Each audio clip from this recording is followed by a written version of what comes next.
किशन एक मेहनती किसान था। वो अपने छोटे से गांव में अपने परिवार के साथ रहता था।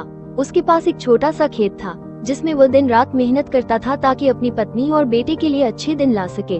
उसका बेटा रमेश अब थोड़ा बड़ा हो चुका था और उसे भी खेती का काम सिखाया जा रहा था। किशन हमेशा अपने बेटे को ये सिखाता था कि मेहनत से ही इंसान को सफलता मिलती है।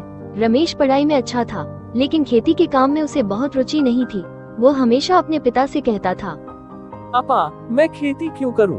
क्या मुझे शहर में काम नहीं करना चाहिए? किशन हंसते हुए जवाब देता, बेटा, खेती ही हमारे जीवन की असली नींव है। यह नहीं होगी तो हम कहां से खाएंगे? लेकिन रमेश अपने पिता की बातों को हल्के में लेता और मन ही मन सोचता कि शायद उसे शहर में जाकर कुछ अलग करना चाहिए।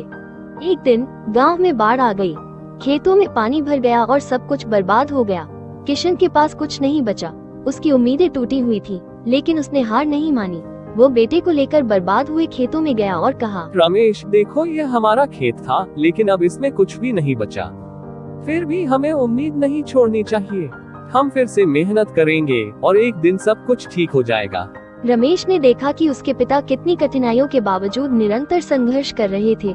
उसे एहसास हुआ कि असली ताकत मेहनत और धैर्य में है, न कि किसी शॉर्टकट में।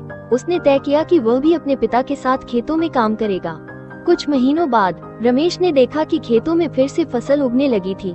वो अब समझ चुका था कि मेहनत और समर्पण से ही किसी भी समस्या का समाधान होता है। उस दिन उसने अपने पिता से कहा, पापा, अब मुझे समझ में आया कि मेहनत से ही सब कुछ संभव है।